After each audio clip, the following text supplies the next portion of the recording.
Hello guys. आज की video में हम देखने वाले हैं कि अगर आप कैट में सिर्फ और सिर्फ इजी क्वेश्चंस पे फोकस करते हो, सिर्फ इजी क्वेश्चंस को राइट लेके आते हो, तो आप कैसे एक 10 लाख 11 लाख एवरेज पैकेज के जो कॉलेज है, जैसे कि आपके पास केजे सोमाया है, ग्रेट लेक्स है, टैपनी है, इनके एवरेज पैकेज 10 to 12 लाख के बीच में चलता है कि 9.5 आई थिंक केजे सोमाया का है। इस रेंज में अगर आप कॉलेजेस देख रहे हो, ओके, तो ये कॉलेजेस आप सिर्फ और सिर्फ कैट के इजी लेवल क्वेश्चंस को ही अटेम्प्ट करके क्रैक कर सकते हो। ओके तो ये कैसे होगा ये पूरी चीज, ओके, आज की वीडियो में हम ये चीज देखने वाले हैं। So even if you are looking for any CAT preparation और any MBA exam preparation, okay, our new batches are starting from Monday, where entire basic advance test series GDPI ये सब कुछ हम कॉम्प्रिहेंसिव कोर्स है। You will get a free demo session, okay, so you can attend that and get to know about a program much in detail. In fact, this is the entire list of study material, 12 different study material, close to 5,000 questions, okay, that you will be getting, okay, to practice. Now सबसे पहले तो अब ये देखो कि जो मैंने आपको कॉलेजेस के नाम बताए, ठीक है, जैसे कि मैंने आपको केजे सोमाया बताया, ग्रेट लेक्स बताया, टैपनी बताया, ये सब वो कॉलेजेस हैं जिनका एवरेज पैकेज 10-12 लाख के रेंज में इस वक्त चल रहा है। And on that note, okay, अगर आप उनका कट ऑफ भी देखोगे तो उनका कट ऑफ होता है 85 परसेंटाइल के आसपास। Okay, in fact KJ Somaiya 80 percentile पे भी कॉल दे रहा है, तो 80 से 90 परसेंटाइल के बीच में ज्यादातर कॉलेजेस आते हैं। अगर आप यहाँ पे स्कोर देखोगे, इनका स्कोर आप देखो, यानी कि आपको दिख रहा है कि 47 से 59 के रेंज में ये स्कोर है।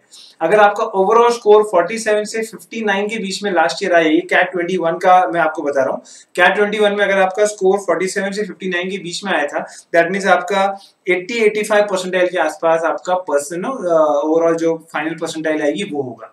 और इस पे आपका 10 लाख वाले एवरेज पैकेज के जो कॉलेजेस हैं वो क्रैक हो जाएंगे। ओके, उनसे आपको कॉल आ जाएगी, आप इंटरव्यू क्रैक कर दिए, आपको एडमिशन भी मिल जाएगा। तो अगर आप ये चीज को थोड़ा डिटेल में जाते हो, ओके, मेरी डिटेल एनालिसिस मैंने करी है, इजी क्वेश्चंस को मैं देख रहा हूँ, यहाँ पे मैंने सेक्शन वाइज किया है, आप वर्बल सेक्शन देखो सिर्फ, ठीक है।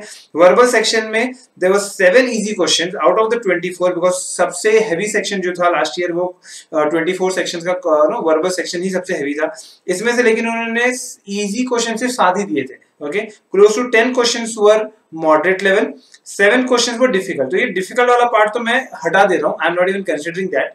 आपके पास 17 क्वेश्चन थे, 17 क्वेश्चन में अगर आपने सिर्फ और सिर्फ इजी क्वेश्चन यानी कि सिर्फ 7 क्वेश्चन जो है, अगर आपने ये 7 क्वेश्चंस को ही राइट किया तो भी आपके पास यहाँ पे 7 3 21 मार्क्स आपको यहाँ से आ रहे हैं, ठीक है। अगर मैं आगे देखता हूँ एलआरडीआई का जो सेक्शन है, यहाँ पे 20 क्वेश्चंस आए थे। ओके, ये सबसे छोटा सेक्शन जो था वो एलआरडीआई का था, 6 क्वेश्चन जो इजी लेवल के थे ना। एलआरडीआई में बहुत लोगों को ये सेक्शन बहुत डिफिकल्ट लगा था, कि जिन्होंने कैट 21 दिया होगा and they are watching this video, they can relate to it कि एलआरडीआई बहुत टफ था। लेकिन अगर आपने वहां पे 2 सेट में से उठा के जो इजी क्वेश्चन है, या 3 सेट में उठा के इजी क्वेश्चन भी से सॉल्व किए, सारे पूरा सेट नहीं सॉल्व किया, सिर्फ इजी क्वेश्चन सॉल्व किया, तो भी आपके 6 क्वेश्चन डेफिनेटली राइट आ सकते थे। और अगर आपने 6 क्वेश्चन राइट कर दिए तो यहाँ पे आपका 6 18 मार्क्स तो यहाँ से आ गए, ठीक है। तो यहां हमने सिर्फ एलआरडीआई का 6 क्वेश्चंस कह रहा हूं, क्योंकि जिन्होंने 8 क्वेश्चंस 9 क्वेश्चंस 10 क्वेश्चंस राइट किए उनका तो 98-99 परसेंटाइल के आसपास आया है last year in LRDI section. Coming to the quants part, quants was 22 questions. यहां पे वैसे एक सरप्राइज था कि कॉन्ट्स को उन्होंने वर्बल से थोड़ा कम कर दिया, which is a very good sign for the non engineer students. लेकिन यहां पे आप देख रहे हो कि इजी क्वेश्चन 6 थे और 9 क्वेश्चंस मॉडरेट थे। अब यहाँ पे जो स्टूडेंट्स का मैथ्स का बैकग्राउंड नहीं है, यानी कि non engineering non science students हैं, इनको ये 6 क्वेश्चंस इनसे सॉल्व हो रहे थे, आगे के क्वेश्चन में दे वर फेसिंग सम डिफिकल्टी। तब भी अगर मैं देख रहा हूँ 6 क्वेश्चंस यहाँ से भी आ रहे हैं आपके पास जो इजी लेवल पे हैं। ओके, जो इजी लेवल पे है। अगर आप ओवरऑल नंबर देखते हो, उसका ओवरऑल नंबर देखो, आपके पास जो इजी क्वेश्चंस आए हैं, कॉन्स, एलआरडीआई, कॉन्स, वर्बल, तीनों चीज मिला के 19 क्वेश्चंस आपके पास इजी थे। अगर 19 क्वेश्चंस को अगर आप देखो, मैं डिफिकल्ट भी हटा दे रहा हूं, मैं मॉडरेट भी हटा दे रहा हूं अभी के लिए, क्योंकि मैं देख रहा हूं सिर्फ इजी क्वेश्चंस। इजी क्वेश्चन में आप देख रहे हो कि आपके पास 19 क्वेश्चंस इजी थे, and when you are having 19 questions as easy, that is easily 9 3 57 marks आपको यहाँ पे दिख रहा है कि आप ला सकते थे। अगर आपने थोड़े बहुत मॉडरेट भी कर दिए तो आप 60 भी पहुंच सकते हो। And that is where, okay, I am bringing you to this slide again, कि अगर आपका 57 के आसपास मार्क्स आया तो आप 85 परसेंटाइल के आसपास पहुंच जाते हैं, और 85 परसेंटाइल पे आपको 10 लाख वाले कॉलेजेस सब आपको इंटरव्यू की कॉल दे देते।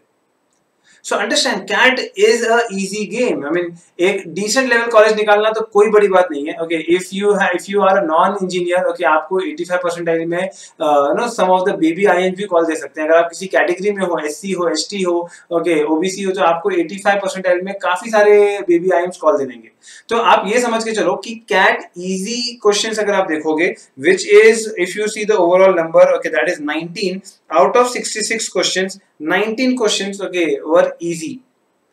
सिर्फ 19 क्वेश्चंस आप देख सकते हो यहाँ पे कि आपको इजी दिख रहा है। हाँ, मॉडरेट 27 है, ओके, डिफिकल्ट तो हटा दो। यानी कि अगर मैं इन दोनों को भी देख रहा हूँ, जिन्होंने ये पूरा राइट कर दिया, इजी मॉडरेट जिन्होंने पूरा राइट कर दिया, ओके, यानी कि टोटल आप देखोगे कि 46 क्वेश्चन जो थे ओवरऑल, ओके, जो इजी मॉडरेट मिला के थे, इसमें से जिन्होंने 40 क्वेश्चन भी राइट कर दिया और थोड़े बहुत गलत कर दिए, इनके तो भाई चार चांद लग गए, इनके तो टॉप कॉलेज निकलेगा, इनका टॉप 6 आई भी निकल सकता है।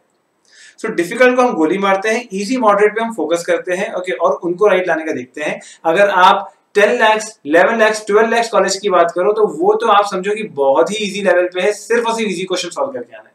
सो कैट टफ एग्जाम है, ये दिमाग से निकाल दो। CAT is a easy exam provided you are working on it, you know the strategies, you know how the exam is coming, okay, and उसके लिए आपको चैनल को फॉलो करना पड़ेगा, सब्सक्राइब करना पड़ेगा, so that you get these kind of updates and good content that we are sharing on our channel on a regular basis. All the best.